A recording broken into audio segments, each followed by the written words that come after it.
So first of all, I'll go in English, mainly because if I go in Russian, I'm sure I'll have to go back and forth and I'll forget some words, so I'll just start with English right away. Thank you. And also, it's my pleasure to be here. Enjoyed morning sessions, and I'll have as Oleg said, we'll have a slightly different style of talks. I'll talk a bit about myself and in which area I work, and I'll give you a couple of examples of papers of mine, but also seminal papers in the literature, just to get a sense what kind of style of work is that. So I'm Andrey. I'm at Columbia here nearby. My work relates to economics of media markets, and let me try to unpack. So the really important part will be markets in this part of online news. You can think about online news in different ways. So you can think about media markets is really a story of three separate markets and their interactions. The first one is more standard market between consumers and producers. Here it's media companies and platforms. That's your basic microeconomics. You have consumers, they want to read some news or want to consume some entertainment. So media think about video content, entertainment. I'll talk more about news because some of the examples I'll give today will be closer to the area. But doesn't need to be news. So consumers want to pick best products for them.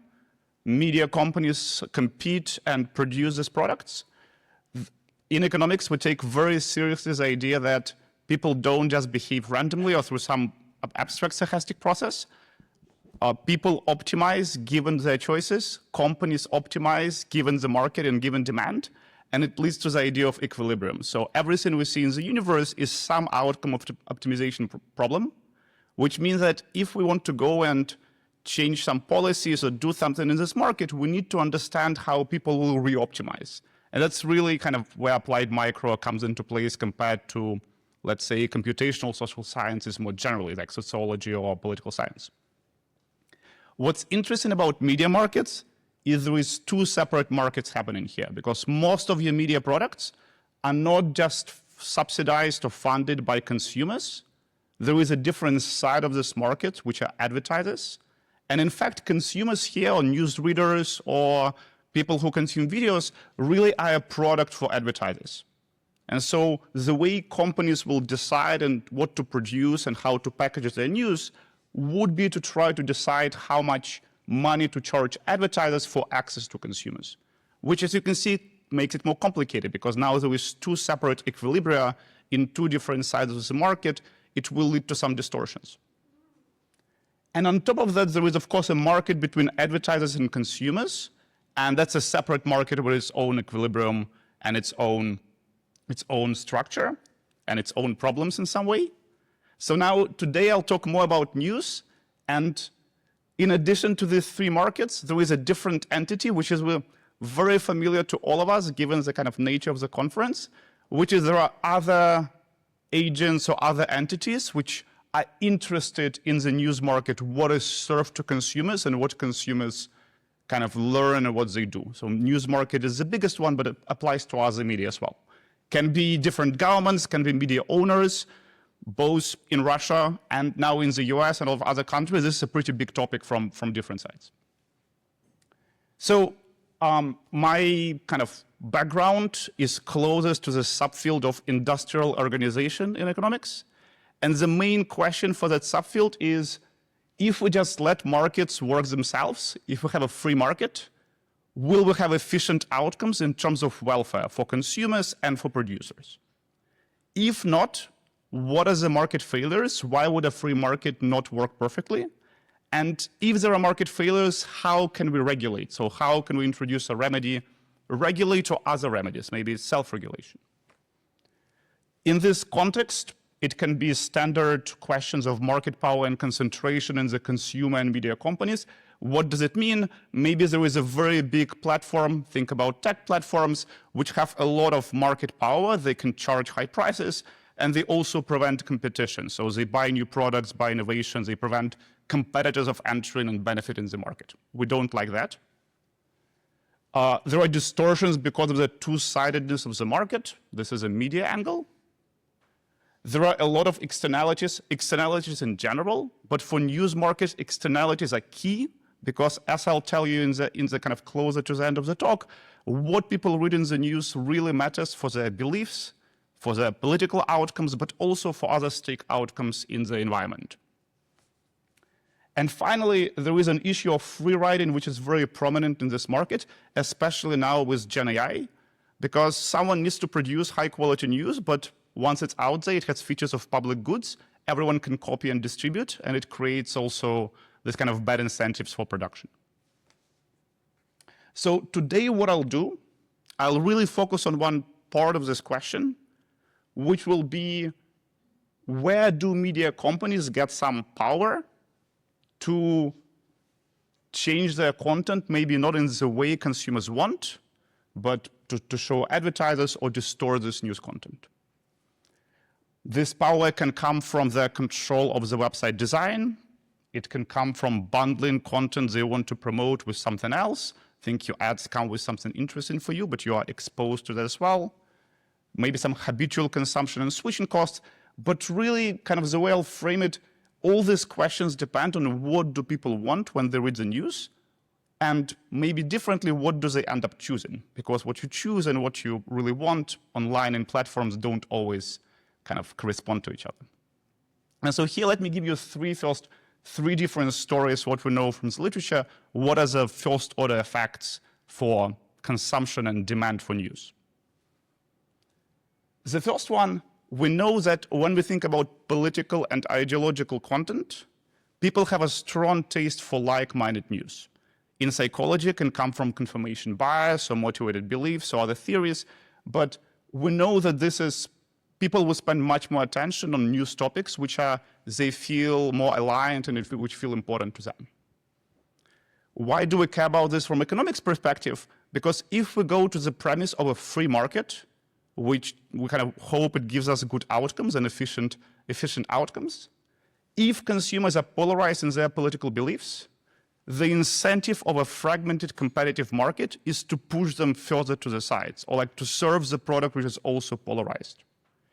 And so if we think about propaganda and bias in news coming from, let's say, the government or owners, we can call it supply-side bias. This tells us there is a big source of demand-side bias. Bias in the news, which is generated by preferences of people to read very different content. There is a great seminal paper by Matt Jansko and Jesse Shapiro, which decomposes demand versus supply-side bias in the market of daily US newspapers, using back in 2005. By the way, the paper is 2010. Most of these papers will have 5 to 7 delay in publication, so just subtract 5 years when you see the paper, like where the data is collected. So this is using data from 2005. And they show in this market, in US dailies, most of the ideological slant is coming from demand side, not supply side, not preferences of owners. By now, maybe it changed, but at the time, at least, it was very important. The second paper I wanted to highlight, and this was part of my dissertation work, is now taking this idea that people have this preference for ideology and asking a question, is there anything else about content, or is there any other way newspapers can really shift consumption? Like, is there anything else which is important for consumers? And the answer is yes, very much. The motivation for this work comes from Russian news market back in 2013 and 2015. At the time, now it's different. Similarly in some other platforms, but definitely different online in Russia. There was two types of news player which coexisted in the ecosystem. Ones which were owned and controlled by the government and had big government subsidies, but they had a constraint on some news in terms of not being able to publish. Think about news about protests, corruption, opposition. Navalny back then already was one of the biggest topics here. There was some prominent economists who were in the news at the time as well, other topics. Or maybe it's ideological framing, like for Crimea annexation. There was a lot of difference in the coverage for that. Now, the question at the same time, there was a lot of independent media in the marketplace as well, which didn't face these constraints.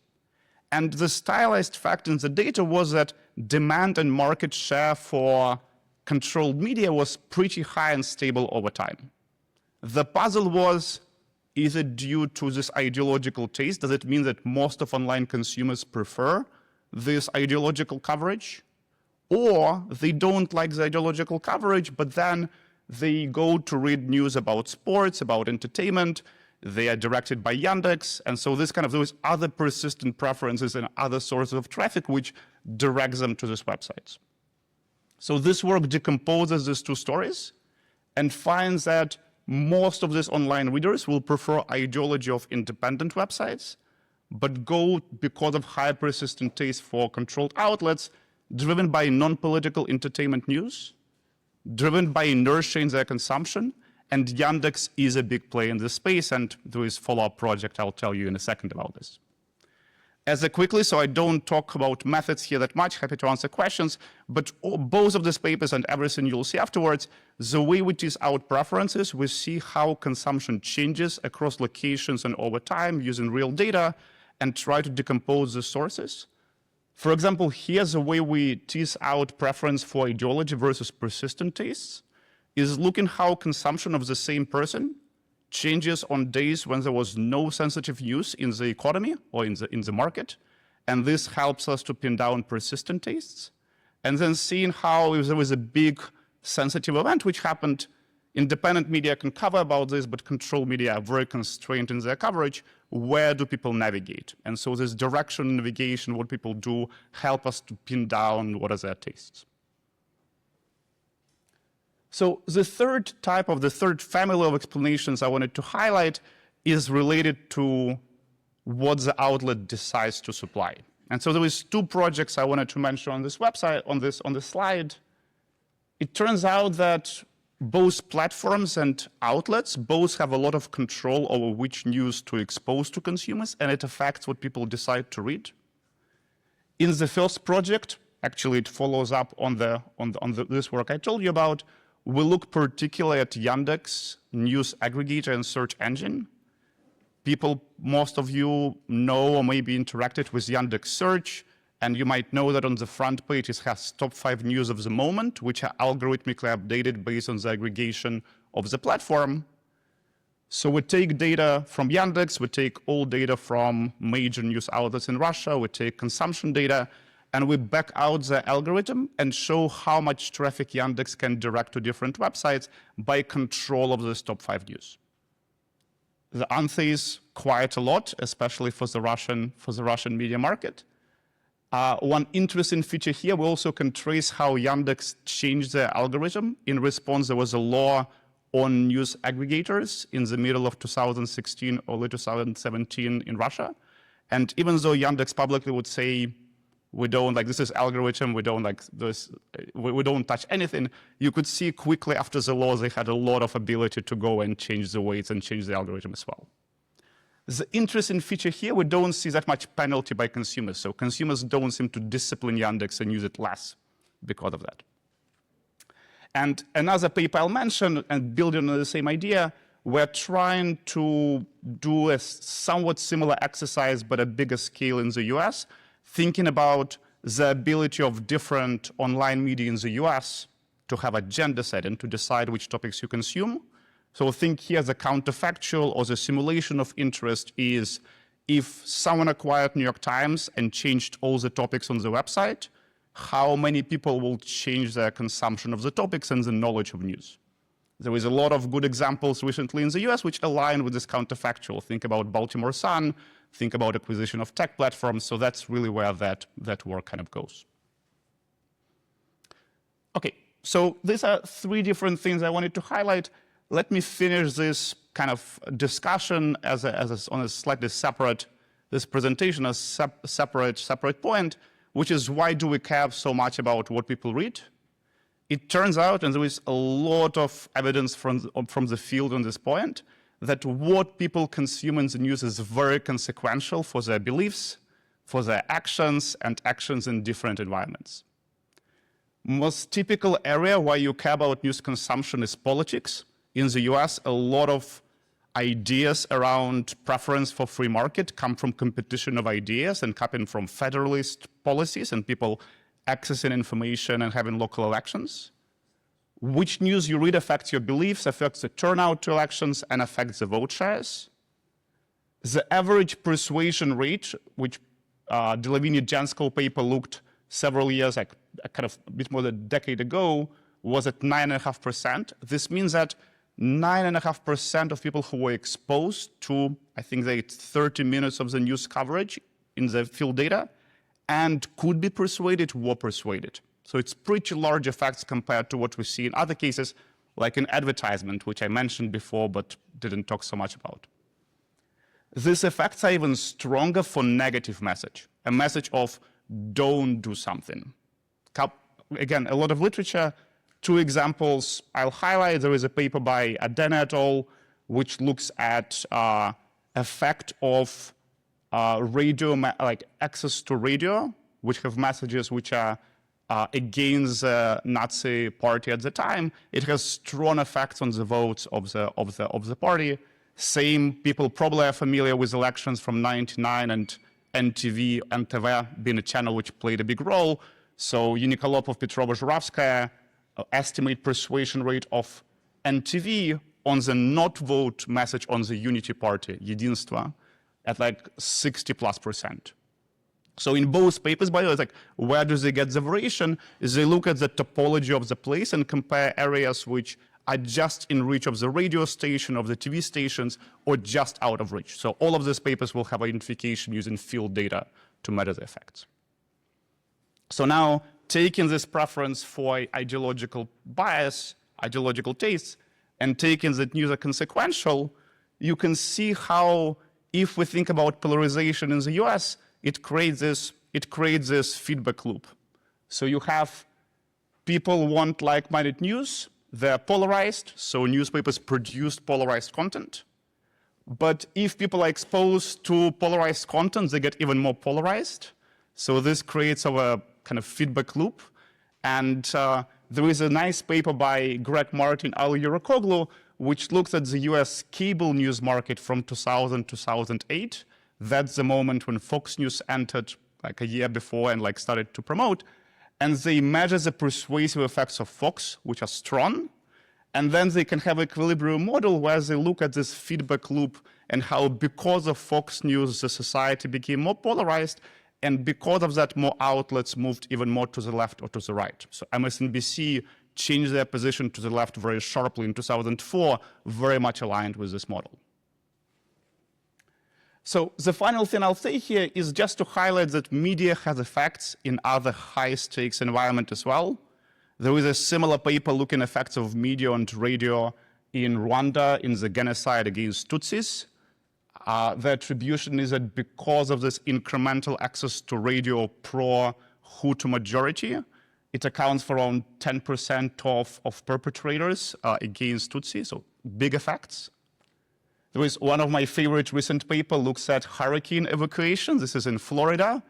And there is a sharp difference in evacuation rates between Republicans and Democrats. Between two hurricanes, so like one there was no difference. Then there is a very prominent Rush Limbaugh show which talked a lot that it's a hoax. And you can see that evacuation in Republican areas dropped by around a quarter, which is a pretty stark and pretty big effect, and also very consequential decisions. So finally, we have a paper, and Leo Bursin and team have a paper related to this, looking at the same effects in social distances in the pandemic. This is the first 2 or 3 months. As a reminder, back then people didn't know what was the right move, but the idea was that CDC would recommend you need to social distance. And again, access to Fox or access to particular message did have strong effects. So with this, let me wrap up. So kind of quick overview about media markets. I think they're fascinating. In general, we care about economics because we think about welfare in the markets. Here, there is a lot of strong externalities and interesting kind of structure of the market we can study. And again, economic analysis helps us to understand consumer tastes by making it like taking seriously the idea that we are somewhere in equilibrium on the margin how people make decisions, but also to evaluate policy counterfactuals like different remedies to simulate how people will re-optimize if we do something. That's all I have. Thank you so much. You're really out of time, so just like 1 minute answer. Okay. Please go ahead. Very interesting. Thank you. So I totally buy your argument about this polarization driven by consumers, and we have many examples. Now, how do you explain an exception from this? And what I mean, a phenomenon of the free press, a new outlet that established itself as deliberately like centrist and even-handed and became a big success. You know that it was recently bought for what, 250 millions by CBS, and you know it was very stark. Which outlet, sorry? The Free Press by Barry Weiss. So I hope it's because there is a demand in the middle. There is enough people in the middle who have preference for this news, and that will help a bit with this. But it depends on how polarized the country is and how many people are in the middle. So that's hopefully there is enough people in the middle. Exactly. There is some segment of people who want that outlet in the middle, and hopefully it moves even more people closer. So yeah. So another extension of this, and I know Oleg would start like telling me I need to stop. But another solution, of course, would be a big national outlet like BBC, which has a kind of objective: you need to be in the middle.